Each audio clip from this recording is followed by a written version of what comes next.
Club Comfort is kind of a community of friends, of creatives, artists, kind of centered around a club night. The way that I would sum it up at the moment, very simply, is just that it's a space for mind-bending, forward-thinking club music and performance, where kindness is mandatory.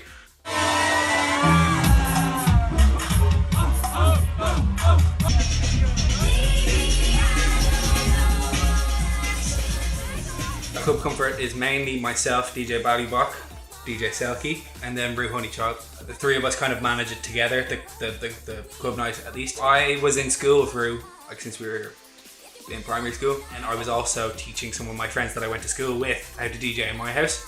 So that's how Roo learned. And then Roo was kind of on a similar musical tip. And me and Roo decided we wanted to start a club night together. So we were like, all right, well, who plays the kind of stuff that we play? And I was like, well, Cian, yeah, he's a great guy. I was like, and then you were like telling me what you wanted to do, and like conceptually it was like very much on the same tip that I would like. I wanted to have like somewhat wholesome experience, but with kind of club music. Or the way we thought about clubbing was that we were equally interested in what was happening on the dance floor as what was happening in the booth. We absolutely take the music element super seriously, and like between like the three of us who kind of run the night, the residents, we're really serious DJs, but we also acknowledge that that's not what makes a great club night. It's not just definitely about having a DJ's DJ. We identified that there was kind of a lack of warmth. I was thinking, oh, well, what would the dress code be in my fantasy club? And it would be Club Comfort. Took on a more kind of all-encompassing philosophy towards everything we were doing, about kind of providing a space where people can feel comfortable in their own skin.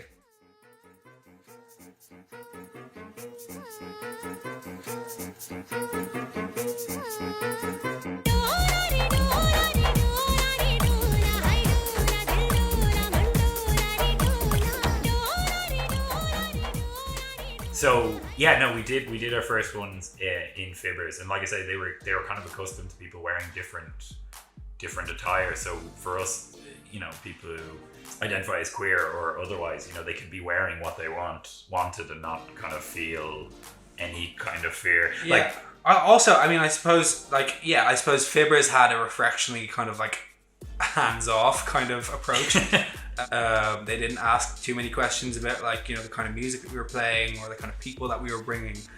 And we were confident that it was a nice crowd too. You know, obviously at the start they didn't know us, so they were obviously trying to gauge. Did we have a nice crowd? It was very obvious that we straight away we were the friendliest bunch around. Started off, I suppose the age that me and Roo were at, and the kind of friends that we had, they were kind of art college students, kind of your stereotypical kind of clubbers or whatever, like the people who you would usually expect to see at an event like this. Yeah. But then over the space of a couple of months, that crowd started to change a bit, less kind of studenty, and there was a lot more kind of music fans arriving, but also just like, you know, other people who we couldn't quite gauge who they were or how they found out about it. Which is like, amazing. Which is deadly, you know?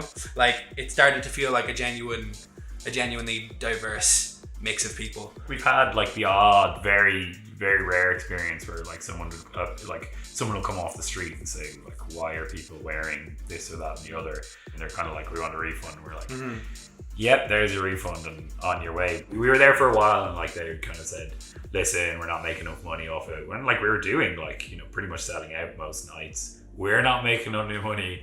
The bar doesn't feel they're making any money. So it's this journey, there's no doubt. Yeah. And then so we started moving and we moved around. So we did a couple of parties in the commercial rowing club, which is like a little bit outside of town and also isn't a real nightclub. It's just a function room. It's a function room, which is what I really love about it. And I suppose like we've gotten to the idea of like the appropriation of space and then giving them an experience that completely subverts that expectation.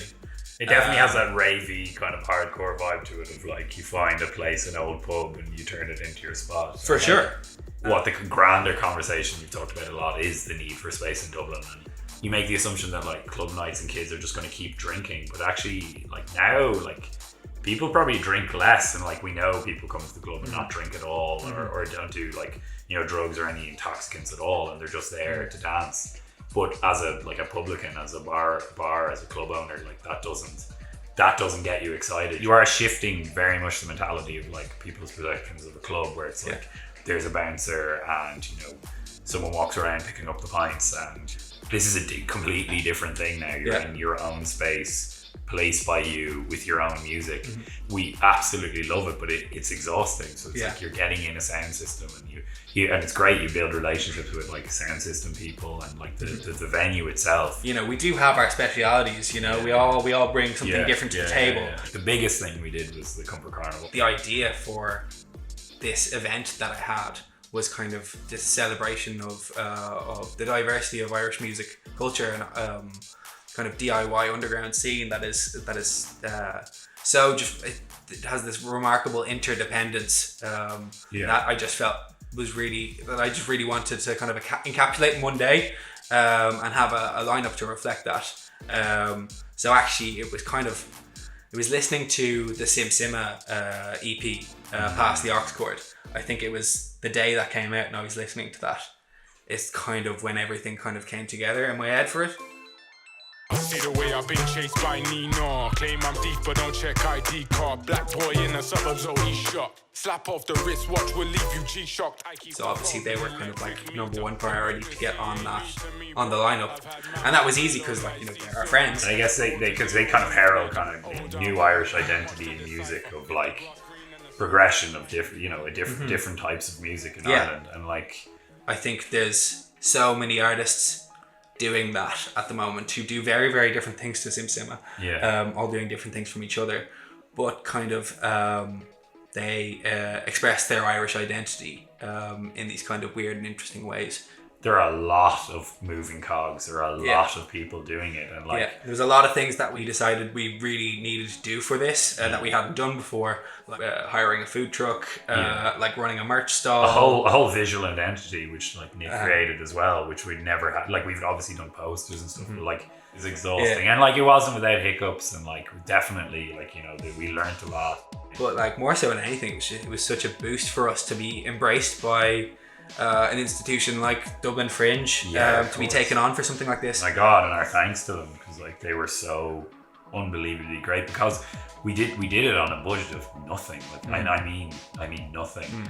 You know, you think about it, and it was exhausting. And, like it was the most stressed I've ever been. Like I probably like grew plenty of grey hairs from it, but like and like it's even now making me smile thinking about it. It's just like really special, because Club Comfort definitely has this I guess like a fringe mentality too, that like we have people coming up from Cork to come to the gig, and like, or even like from Northern Ireland and stuff, and like that's really special. And I think like little kind of communities and gangs have kind of definitely spawned from that too, and like are doing their own parties as well, who are maybe that little bit younger than us again. There are definitely younger crowds coming who have come, like who had seen it and have come of age, like come to be 18 or whatever, and they're like come down to the party, and it's really special. And like we have people who like definitely and have mailed us saying like, I don't feel comfortable going to other clubs, and like Club Comfort has been that space, which like literally like gets me for sure. Like, it's like that's really like, we don't really know where this is headed, to be honest, in terms of like a long-term plan. We're kind of just, I suppose, with the nature of how things are in Dublin, we're kind of just taking what's thrown at us. This has been the ultimate kind of takeoff time, but like I think we're at that time where we're like, my goodness, I want to get back and doing that, you know? Like and but also accepting that it's not going to be that way for a very, very long time. So it's quite an emotional roller coaster for sure. It coming up with a really solid, all-encompassing philosophy like we did with the whole kind of what we wanted to achieve with Club Comfort, that set us up quite well for whatever future comes up. I think, and this is what I kind of say about all club nights, and especially in Dublin, it's like the stuff that's sincere and like that people really want to do, and like they're not just getting a DJ in and, you know, and like it'll run for 6 months and then that's the life cycle of it. But like when people actually care about what it is, and in the way we do, we've got no problem saying that we really care about it, I think it will last.